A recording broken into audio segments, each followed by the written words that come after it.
En 1796, un médico inglés llamado Edward Jenner revolucionó la forma en que tratamos enfermedades como la viruela. Después de inocular a un niño de 13 años con el virus de la viruela bovina, logró demostrar inmunidad contra la viruela humana. Durante las siguientes décadas, el método de vacunación de Jenner reemplazó otros métodos para tratar enfermedades infecciosas. Gracias a ese descubrimiento, Jenner se convirtió en el padre de la inmunización para el mundo occidental. Y con los avances de los años siguientes, la viruela comenzó a desvanecerse hasta que en 1980, casi 200 años después, la Organización Mundial de la Salud declaró su erradicación. Esta podría ser la versión corta de la historia de las vacunas, pero vamos a hablar un poco más a profundidad del tema. Científicos de todo el mundo están compitiendo para desarrollar una vacuna contra el nuevo coronavirus que ha matado a decenas de miles de personas desde finales de diciembre. Docenas de compañías e instituciones lideran la carga a un ritmo récord y algunas ya han comenzado la primera fase de ensayos clínicos. Sin embargo, los investigadores continúan advirtiendo que podría pasar al menos un año a 18 meses antes de que la vacuna esté lista para uso público, lo cual significa mucho tiempo para aquellos que ven en ella la única esperanza para detener la propagación del virus SARS-CoV-2 que causa la enfermedad COVID-19. Pero la mayoría de vacunas no curan enfermedades, evitan que te infectes en primer lugar. Por eso es que ahora las vacunas son tan importantes como siempre lo han sido y tenemos que hablar de ellas el día de hoy. Tonight, the race to find a vaccine intensifying. Scientists in Oxford are hoping to have 1 million doses of a coronavirus vaccine by September. Now, early trials of the Oxford vaccine. Researchers at NYU have now started clinical trials. When we do find a vaccine, it's vital that we are able to distribute it to everyone who needs it. Las vacunas han existido solo por un par de siglos, pero el concepto de inocularlos contra las enfermedades tiene una larga historia. La búsqueda del ser humano por tratar de enfrentar y derrotar al gran enemigo invisible se remonta a cientos de años. Los monjes budistas bebían veneno de serpiente para conferir inmunidad contra sus mordidas. Y también se practicó la variolación en China en el siglo XVII. Variolación. La inoculación de la viruela o variolación, como se llamaba al uso de material de la viruela, es una técnica de profilaxis, que quiere decir preservación de la enfermedad, y era la técnica más común en la lucha contra las enfermedades virales antes de la vacuna. Consistía en hacer una pequeña incisión en la piel del paciente e introducir polvo de las costras que dejaba la viruela. Luego, esta se cerraba y se dejaba a la persona aislada de las demás para que la enfermedad le atacara de manera leve hasta lograr su recuperación. Existe evidencia de que los chinos usaban la variolación ya en la antigüedad. También se practicó en África y en Turquía antes de llegar a América y Europa. Pero para comprender cómo funcionan las vacunas, también es muy importante entender cómo el cuerpo humano combate las enfermedades. Te escucho perfecto. Bueno, el sistema inmune lo que hace es reconocer moléculas que son ajenas a nuestro organismo, aquellos componentes químicos que no están presentes en nuestro cuerpo. Cuando entra algún microorganismo o un alergeno, que es aquello que nos causa alergia, nuestro sistema inmune responde de alguna manera generando algún tipo de defensa frente a eso.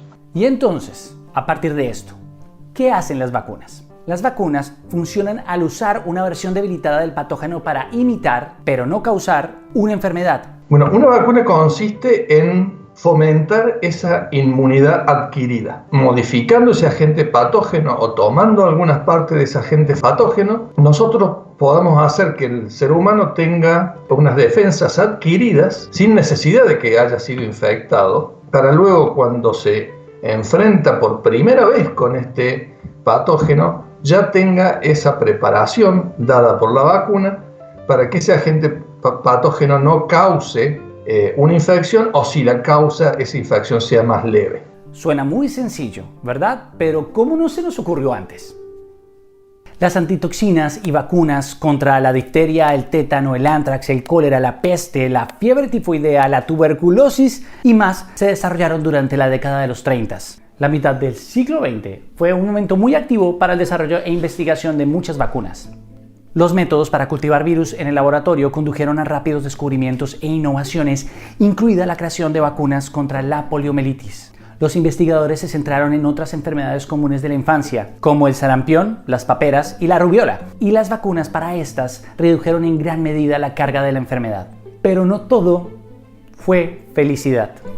Resulta que no todo el mundo ama las vacunas. A lo largo de la historia de las vacunas, varios grupos se han elevado como escépticos de la seguridad y la eficacia de estos medicamentos. A pesar de la evidencia de mejoras en la salud, de los programas de inmunización, siempre ha habido resistencia a las vacunas en algunos grupos. A fines de los años 70 y 80 se produjo un periodo de luchas legales y una disminución de la rentabilidad para la fabricación de vacunas, lo que condujo a una disminución en el número de empresas que las producían. Esta disminución fue detenida en Estados Unidos en gran parte gracias a la implementación del Programa Nacional de Compensación de Lesiones por Vacunas de 1986. Lamentablemente, el legado de esta era se mantiene hasta nuestros días en las crisis de suministros y continuos esfuerzos de los medios de comunicación por enfrentar un creciente lobby en contra de las vacunas. En la actualidad, un movimiento ampliamente conocido como los anti-vaxxers afirma que las vacunas pueden causar autismo y otras enfermedades. Todo esto según estudios antiguos y defectuosos que han sido ampliamente desacreditados. Una gran cantidad de investigaciones y la comunidad científica en general han disputado definitivamente estas afirmaciones, encontrando que las vacunas son generalmente seguras a pesar de algunos efectos secundarios menores como fiebre, reacciones alérgicas o desmayos. Los expertos en salud pública recuerdan que es fundamental y que es muy importante que la gente sepa que las vacunas son seguras y efectivas. Y esto es fundamental para que al vacunar suficientes personas se logre alcanzar lo que se conoce como la inmunidad de grupo. ¿Pero qué es la inmunidad de grupo, inmunidad rebaño o inmunidad colectiva? Ahora bien, las vacunas no solo tienen un impacto a nivel individual. Usadas de la forma adecuada pueden proteger a poblaciones enteras. Esa inmunidad de grupo, de rebaño o de manada es un concepto que está basado en el índice de infectividad que tiene cada uno de los patógenos que nos acechan. Si nosotros hubiéramos tenido una vacuna y hubiéramos vacunado a más de 60, 70, 80% de la población, si bien este organismo, al encontrar en esa población gente que ya está inmune, no puede transmitirse, no puede infectarle y por eso no puede transmitirlo a otro. Las oportunidades para un brote de enfermedad se vuelven tan bajas que incluso las personas que no están inmunizadas se benefician. Esencialmente, una bacteria o virus simplemente no tendrá suficientes huéspedes elegibles y eventualmente se extinguirá por completo. Y de ese modo, el índice de efectividad de cada uno de los patógenos disminuye y de esa manera nos salvamos todos. Y aquí vamos de nuevo. Si demasiadas personas renuncian a las vacunas, la inmunidad rebaño puede comprometerse y fallar, poniendo a la población en riesgo de brotes. Es por eso que muchos funcionarios y médicos consideran que la inmunización generalizada es un imperativo de salud pública y atribuyen los brotes de enfermedades recientes a falta de vacunación. Ok, si las vacunas son tan chéveres y tan sencillas, ¿por qué no hacemos una? La clave de las vacunas está en inyectar los antígenos en el cuerpo sin que la persona se enferme al mismo tiempo. Los científicos han desarrollado varias formas de hacer esto y cada enfoque crea un tipo diferente de vacuna. Por eso existen 4 tipos principales de vacunas: las vacunas atenuadas, las vacunas inactivas, las vacunas toxoides y las subunidades recombinantes polisacáridas y combinadas. Hoy en día también se están probando y desarrollando otro tipo de vacunas, como la vacuna de vector recombinante o la vacuna de ADN, pero eso ya es irnos muy fino. Porque a todas estas, ¿cuánto demora una vacuna? Esta es la pregunta de millón. Primero hay que considerar la posibilidad de hacer una vacuna y los expertos son optimistas al respecto. Según la evidencia preliminar, los pacientes con coronavirus pueden producir anticuerpos, las proteínas en la sangre que atacan y neutralizan los virus. Pero hay que ser claros, si el pasado es un indicador, el mundo no tendrá una vacuna contra el coronavirus antes de un año y puede que tome más tiempo. It would take then about a year to a year and a half to be fully confident that we would have a vaccine that would be able to protect the American people. Por ejemplo, la vacuna contra las paperas, considerada la vacuna más rápida jamás aprobada. Tardó 4 años desde la recolección de muestras virales hasta su aprobación en 1967. Pero, ¿por qué toma tanto tiempo? Después de que China compartiera la secuencia del ARN completa del virus, las compañías farmacéuticas y las universidades ahora están compitiendo para desarrollar una vacuna. Son al menos 62 esfuerzos actualmente en curso según la Organización Mundial de la Salud. Pero hay que tener en cuenta que históricamente las vacunas han tardado entre 2 y 5 años en desarrollarse. En el caso actual, con un esfuerzo global, dependiendo de los esfuerzos anteriores para desarrollar vacunas contra el coronavirus, los investigadores podrían desarrollar una vacuna en un tiempo mucho más corto. Y he aquí el por qué tenemos que trabajar juntos. Al día de hoy, ninguna institución tiene la capacidad o las instalaciones para desarrollar una vacuna por sí solos. Y esto es porque la creación de una vacuna se compone de varias etapas. Primero está la etapa exploratoria. Esta etapa involucra la investigación básica de laboratorio y a menudo dura de 2 a 4 años. Los científicos académicos y gubernamentales identifican los antígenos naturales o sintéticos que podrían ayudar a prevenir o tratar la enfermedad. Después de esto está la etapa preclínica.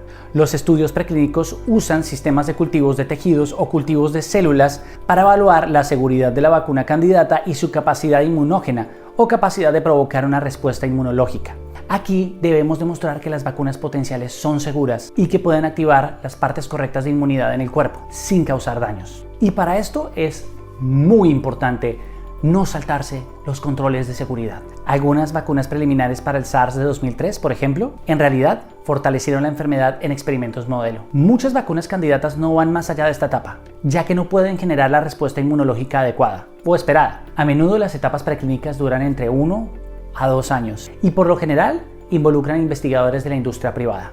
De aquí pasamos al desarrollo clínico. Los ensayos clínicos tienen 3 fases. Durante la fase 1, pequeños grupos de personas reciben la vacuna de prueba. En la fase 2, el estudio clínico se expande. En la fase 3, la vacuna se administra a miles de personas y la meta es evaluar la seguridad de la vacuna en un grupo grande de personas. Algunos efectos secundarios poco usuales podrían no ser evidentes en grupos más pequeños de personas que formaron parte de las fases anteriores. Finalmente, si se encuentra que una vacuna es segura y efectiva, deberá superar las aprobaciones regulatorias necesarias. Y aquí está el siguiente paso, y es que una forma rentable y segura de fabricar estas vacunas deberá estar en su lugar antes de que la vacuna final esté lista para entregar.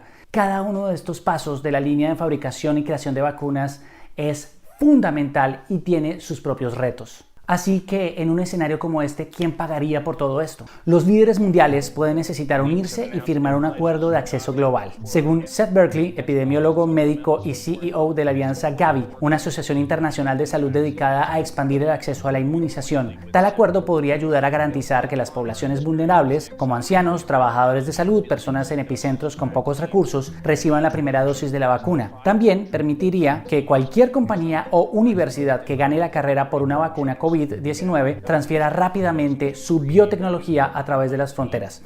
Por ejemplo, la vacuna contra el ébola se desarrolló en Canadá, se transfirió a investigadores académicos y empresas bioquímicas en Estados Unidos y finalmente se fabricó en Alemania. Un acuerdo de acceso global también podría conducir a la creación de más de una vacuna COVID-19, cada una efectiva pero con diferentes precios a diferentes mercados. Este tipo de configuraciones ha funcionado en el pasado para vacunas contra el neumococo y el virus del papiloma humano. Y llegamos hasta aquí. Digamos que tenemos vacuna y que la podemos pagar, distribuir y todos la tenemos. ¿Qué pasa después de la vacunación? Si surge una vacuna COVID-19, la gran pregunta es ¿cuánto durará la inmunidad? Es raro que aunque la vacuna haya sido y sea una herramienta crucial de salud pública durante décadas, su durabilidad no se entienda muy bien. De hecho, algunas vacunas se aprueban y se distribuyen mucho antes de que se sepa o se tenga muy claro su duración. Además, más tarde, la disminución de su protección puede pasar desapercibido porque el amplio uso de la vacuna ha eliminado en gran parte su capacidad de transmisión. Además, la disminución de inmunidad de la vacuna no es un asunto de todo o nada. En este tema, los investigadores están intensificando sus esfuerzos para saber el por qué algunas vacunas tienen una duración tan corta y otras pueden durar toda la vida.